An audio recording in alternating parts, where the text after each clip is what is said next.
Friends అందరికీ కూడా welcome to my channel. వివాహ భోజనంబు వింతైన వంటకంబు అర్థమైపోయే ఉంటుంది మీకేంటో. చూసారండి బీరకాయ ఎంత ఉందో, సొరకాయ ఎంత ఉందో అంతుంది. ఎంత పెద్ద కాయ చూడండి. ఇది ఒక్కటే కిలో అయితే ఉంటుంది. ఈ వర్షాలకి చినుకులకి బీరకాయలు అయితే ఇంతలా సాగిపోతున్నాయి. కూరగాయలన్నిటికీ రెక్కలు వచ్చేసినాయండో, ఎగిరిపోతున్నాయో. కాస్త మనకు అందుబాటులో ఉంది బీరకాయలు, ఆ దొండకాయలు ఒకటేను. ఇవాళ అయితే బీరకాయ పచ్చిశనగపప్పు కూర ఎలా చేస్తానో మీకు కూడా చూస్తారండి. బీరకాయలు నీట్గా కడిగేసుకొని ఆ తొక్క తీసేసుకొని కట్ చేసేసుకొని పెట్టేసుకున్నాను. అలాగే ఉల్లిపాయ ముక్కలు, కరివేపాకు, అలాగే ఒక గంట ముందు పచ్చిశనగపప్పు నీళ్ళలో వేసి నానబెట్టేసుకున్నాను. గంట అవుతుంది ఇవి నానబెట్టేసి. నెక్స్ట్ వచ్చేసి బండి పెట్టేసేసుకొని పొయ్యి ముట్టించుకొని ఆయిల్ అయితే వేసేసుకుంటున్నాను.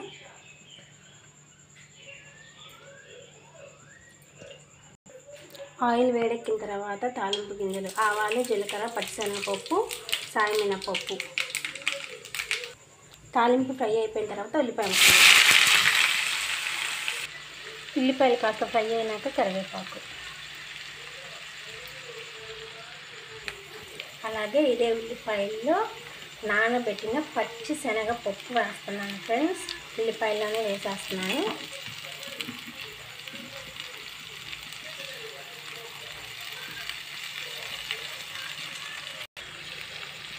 శనగపప్పు ఇప్పుడే ఎందుకు వేసానంటే ఫ్రెండ్స్, మనకి శనగపప్పు ఉడకడానికి ఎక్కువ టైం అయితే పడుతుంది. బీరకాయ అయితే ఒక మంటకే మెత్తగా అయిపోతుంది.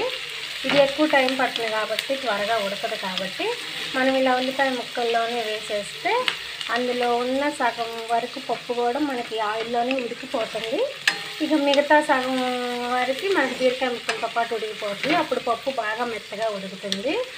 మనం బీరకాయలతో పాటు వేసుకున్నాం అనుకోండి, పప్పు అయితే బాగా ఉడకదు, పప్పులుగానే ఉంటుంది. కానీ కొంచెం కాస్త మనం తినేటప్పుడు కాస్త మెత్తగా ఉంటేనే బాగుంటుంది కూర.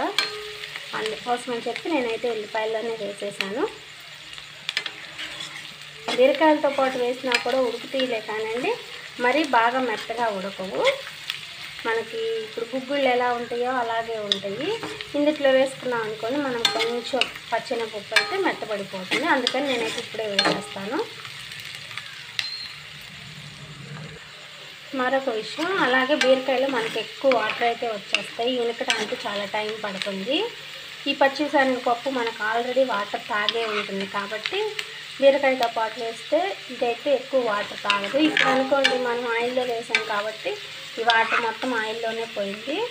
అదిగోండి ఆయిల్లోనే అయిపోయింది. తీసేసుకుని మొత్తం తీసేసింది ఆయిలే. ఇప్పుడు బీరకాయలు వేస్తే అందుట్లో కాస్త వాటర్ అన్న అయితే మళ్ళీ మనం పచ్చిశనగపప్పు పీల్చేస్తుంది. అదొక కారణం చేత అయితే వేసాను.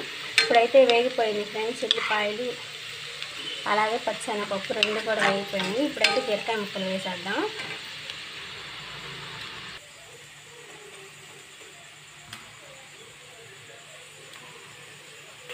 బీరకాయ ముక్కలు వేసేసిన తర్వాత ఫ్రెండ్స్ పసుపు అయితే వేస్తున్నాను. అలాగే పసుపుతో పాటు సాల్ట్ కూడా వేసేస్తున్నాను. బీరకాయ కూరలో కూడా ఎక్కువ అయితే ఉప్పు పట్టదు ఫ్రెండ్స్. కాస్త ఉప్పు ఎక్కువైనా కూడా అస్సలు తినలేము బీరకాయ కూర. మనం ఉప్పు చూసుకొని వేసుకోవడమే మంచిది బీరకాయ కూరలో. ఉప్పు పసుపు వేసేసి మొత్తం అయితే ఒకసారి కలబెట్టేస్తున్నాను.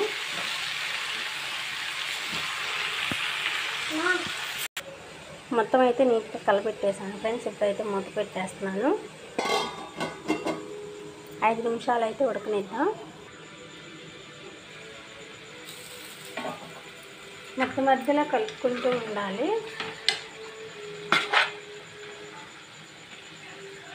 ఆల్రెడీ వాటర్ వచ్చేసింది. అంటే కొన్ని బీరకాయల తీరు అలా ఉంటుంది ఫ్రెండ్స్. కొన్ని బీరకాయలు అయితే ఇంకా చాలా నీళ్ళు వస్తాయి. ఇది కాస్త కండగల్లకాయ కాబట్టి మనకు కొంచెమే వాటర్ వచ్చినాయి. నీరుకాయలు ఉంటాయి, అందుట్లో నుంచి అయితే బాగా ఫుల్ వాటర్ వచ్చేస్తాయి. అసలు అవి నీరంతా ఎనికిపోయి వాళ్ళంటే చాలా టైం అయితే తీసుకునేది. కూర కూడా అస్సలు వదిలేదు బీరకాయ కూర. ఇదైతే కాస్త కండగల్లకాయ కాబట్టి కాస్త తక్కువగానే వచ్చినాయి నీళ్ళు.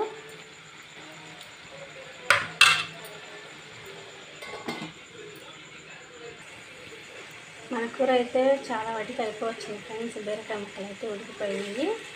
అలాగే పచ్చిశనగపప్పు కూడా చూసారా, బీరకాయలోంచి వచ్చిన వాటర్ మొత్తం ఇదైతే తాగేసింది. స్ట్రా వేసుకొని తాగినట్టు తాగేస్తుంది ఫ్రెండ్స్. అదిగోండి. ఇక ఇప్పుడు మనకల్లా ఇంక కొంచెం ఉంది పచ్చిశనగపప్పు ఉడకడము. అలాగే కాస్త నీరు ఉంది. ఈ నీరు ఇంకిపోయేలోపు ఈ మిగతా పప్పు కూడా ఉడికిపోతుంది.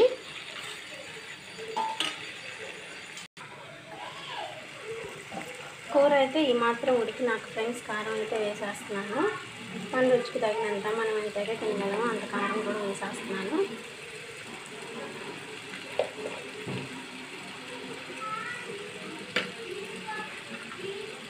కారం వేసేసి కలిపేస్తున్నాను.